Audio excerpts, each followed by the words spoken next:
From the day the plans were proposed, the Trojan plant was controversial.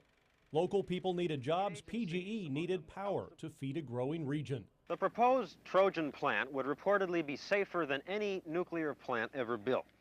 But design flaws plagued the plant. Steam tubes cracked, corroded, and leaked. After years of generating far less power than expected, PGE pulled the plug. In 1999, crews removed the core, sealed it, and barged it up the Columbia to Hanford. And on a recent clear day, one of the most iconic structures in the Pacific Northwest came crashing to the ground. 3, 2, 1, fire. It took 8 seconds, and the most visible reminder of our experiment with nuclear power was gone.